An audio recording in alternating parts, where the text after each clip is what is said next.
কোরআনের ভুল ধরতে চাওয়া মিলারের শেষ পরিণতি কি হয়েছিল? কেনই বা কোরআনের ভুল ধরতে মরিয়া হয়ে উঠেছিলেন তিনি? ধর্মযাজক ও টরন্টো বিশ্ববিদ্যালয়ের গণিতের অধ্যাপক গ্যারি মিলার সিদ্ধান্ত নিলেন কোরআনের বৈজ্ঞানিক ও ঐতিহাসিক ত্রুটি প্রকাশ করে নিজ ধর্মের শ্রেষ্ঠত্ব প্রমাণ করবেন। এমন কিছু যুক্তি দাঁড় করাবেন যার মাধ্যমে তিনি ও তার মতো অন্য ধর্মযাজক মুসলিমদের খ্রিস্টবাদের প্রতি আহ্বান করতে পারেন, কিন্তু ফল হলো সম্পূর্ণ বিপরীত। কালার এক্সপার্ট, জর্জ স্যাপ এবং মাইল্ড অন হ্যান্ডস টেকনোলজি সমৃদ্ধ অরিক্স ক্রিস্টাল ওয়াশ আপনার লন্ড্রি এক্সপার্ট।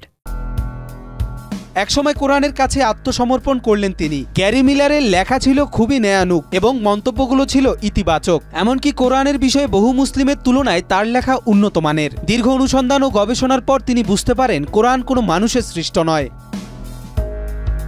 কোরআনের বিভিন্ন আয়াতে চ্যালেঞ্জ ছুড়ে দেওয়ার বিষয়টি গ্যারি মিলারের জন্য ছিল প্রথম বিস্ময়। যেমন পবিত্র কোরআনে ইরশাদ হয়েছে, তবে কি তারা কোরআন সম্পর্কে অনুধাবন করে না? এটা যদি আল্লাহ ছাড়া অন্য কারো পক্ষ থেকে আসতো তবে তারা তাতে বহু অসঙ্গতি খুঁজে পেত। প্রফেসর মিলার আরও গভীরভাবে কোরআন পাঠ শুরু করেন।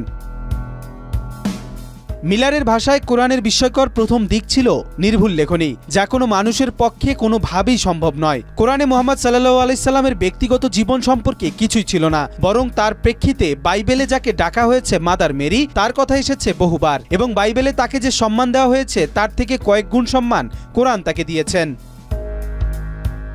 প্রফেসর মিলার সমকালীন ক্যাথলিক বিশ্বকোষ দেখেন। তার মনে হয় কোরআনের বিরুদ্ধে যেসব অভিযোগ এখানে আনা হয়েছে তা যুক্তিতে টেকে না। চার্চ নিজেও এসব অভিযোগের প্রাতিষ্ঠানিক স্বীকৃতি দেয়নি, আবার চিরন্তন সত্য স্বীকার করেনি। আল্লাহ মিলারের প্রতি সদয় হন এবং ইসলামের ছায়াতলে আশ্রয় গ্রহণ করেন। মুসলিম হয়ে আব্দুল আহাদ ওমর নাম ধারণ করেন তিনি।